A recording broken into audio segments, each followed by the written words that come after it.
খালের ভেতর কোদালের শব্দ, ঝুড়ি ভরে মাটি ফেলার শব্দ, সব মিলিয়ে সন্ধ্যার আঁধারে নতুন প্রাণ ফিরে পেতে শুরু করলো পচাডোবার খাল। এবার সন্ধ্যা ঘনিয়ে অন্ধকার নেমে এসেছে। খালের শ্রমিকরা খনন কার্য চালাচ্ছে। চারপাশে ঘন অন্ধকার নেমে এসেছে, শুধু জোনাকির ক্ষীণ আলো ঝিকমিক করছে। এমন সময় হঠাৎ শ্রমিকদের একজন, তার নাম হরিদাস, কোদাল নামিয়ে বলল, এই আমি একটু আসছি রে, তোরা কাজ কর।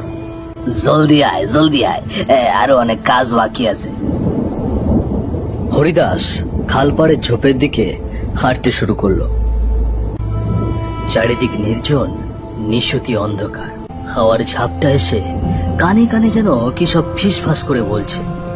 হরিদাস থেমে গেল। ঝোপের মধ্যে থেকে কানে ভেসে এলো ফিসফিস করে কথার আওয়াজ। পেছনে শুকনো পাতার উপর দিয়ে কারো পায়ের শব্দ। বুক কেঁপে উঠল হরিদাসের। হঠাৎ সে অনুভব করলো একটি ঠান্ডা হাত তার কাঁধে এসে লাগলো। হরিদাস ঘুরে দাঁড়াতেই দেখল অন্ধকারে এক বিকট অবয়ব হাওয়ায় ভেসে আছে। মুখ বিকৃত, কালো চোখ দুটো জ্বলছে আগুনের মতো। সে ভালো করে লক্ষ্য করে দেখল আরো তিনটে অবয়ব ভেসে ভেসে এগিয়ে আসছে। ওরে বাবারে, এ তো ভূত! বাঁচাও, বাঁচাও, বাঁচাও, বাঁচাও! সে উল্টো দিকে দৌড় দিল। হাঁপাতে হাঁপাতে এসে পড়ল খালের কাছে কাজ করা বাকি শ্রমিকদের কাছে। কি কি হলো হরিদাস, এমন ভাবে হাঁপাচ্ছিস কেন? ভূত, ভূত, ভূত! আমি ভূত দেখেছি, ভূত! অন্ধকারে হাওয়ায় ভাসছিল, ওর চোখ দিয়ে আগুন জ্বলছিল। বাকি তিনজন শ্রমিক হেসে উঠে বলল, ধুর পাগল, এই সারাদিন পরিশ্রম করেছিস, শরীর বেশ ক্লান্ত হয়ে গেছে, এই অন্ধকারে গাছের ছায়া দেখে ভূত মনে করেছিস? না না না, আমি ভুল দেখিনি। বিশ্বাস না হলে চল, তোরা চল, গিয়ে দেখবি, চল। তাদের সর্দার রঘু দাঁত খিচিয়ে বলল, ও এত করে যখন বলছে, চল সবাই গিয়ে দেখে আসি বিষয়টা ঠিক কি। চারজন শ্রমিক একসঙ্গে ঝোপের কাছে এগোতে লাগলো। বাতাস যেন আরো শীতল হয়ে এসেছে। হঠাৎ তারা থমকে দাঁড়ালো। খালের পাড়ে কালো অন্ধকারে সত্যি একটা অবয়ব হাওয়ায় ভাসছে। তার পেছনে গাছের ডালে দেখা গেল আরো কিছু ভয়ানক অবয়ব পা ঝুলিয়ে বসে আছে। তাদের চোখে অগ্নিশিখার মতো লাল আলো, বিকৃত মুখে শীতল হাসি। তোরা যদি বাঁচতে চাস এখান থেকে চলে যা, খাল কাটবি না, এখানে কাজ করবি না, পালা বলছি। হাসির আওয়াজটা যেন কানে গেঁথে যায়।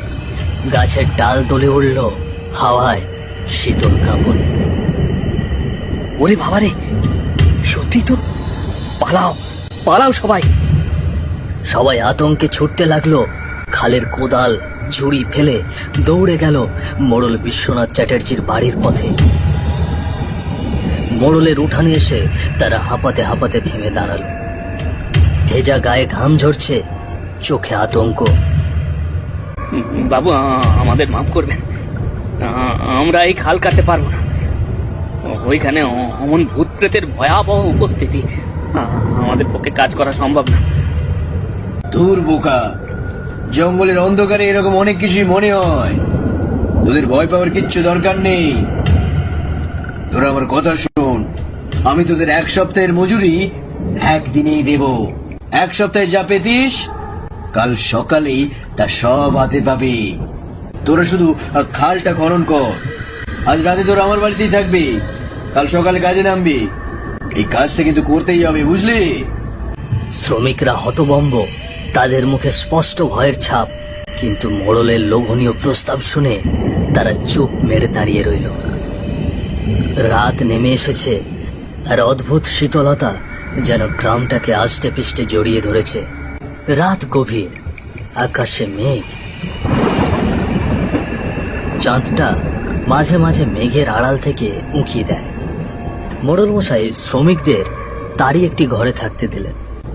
সবাই ক্লান্ত শরীর নিয়ে একে একে ঘুমিয়ে পড়ল।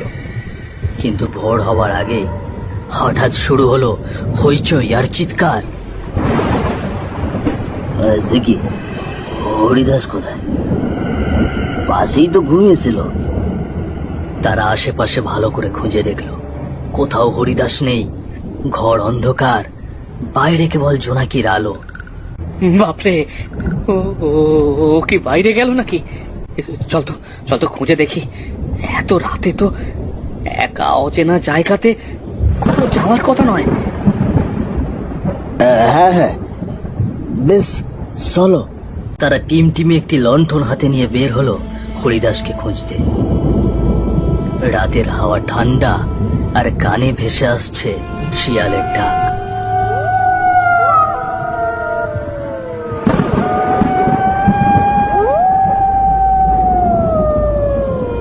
পাতা মচমচে শব্দ করছে পায়ের তলায়। তারা সামনে দেখতে পেল একখানা পায়ের জুতো।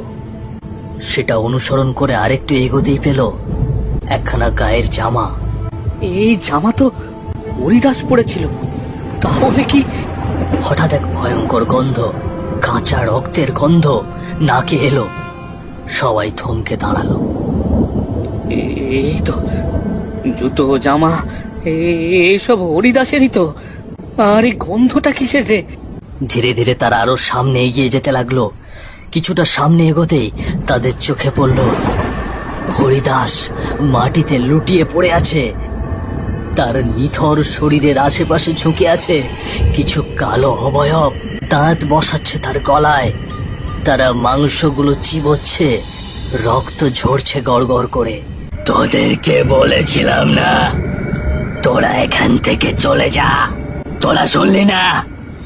আর এখন আমাদের হাতে মরবি তোরা।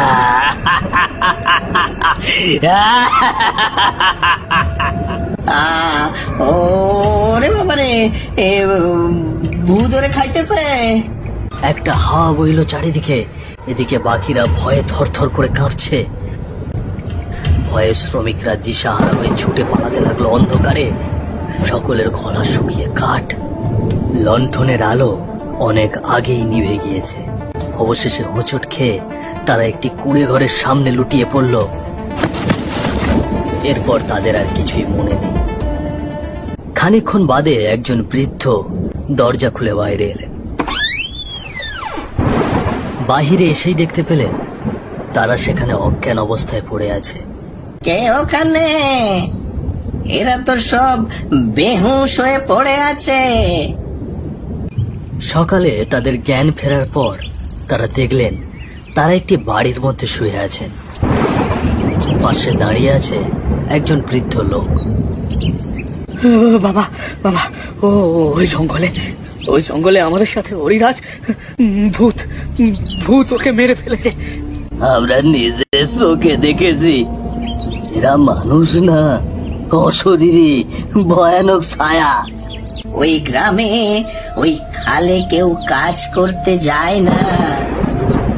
ওই খাল ওই ডোবার পাশে অনেক আগে বয়ে এসেছিল এক অভিশাপের ছায়া। রাত হলে সেখানে অশরীরীরা জেগে ওঠে। মানুষের রক্তে ওরা বাঁচে। হরিদাস তো আর ফিরবে না। ওইখানে গেলে কেউ আর ফিরে আসে না। আর যদিও আসে তাহলে অসুস্থ হয়ে মারা যায়। বহু বছর আগে কি হয়েছিল বাবা সেখানে?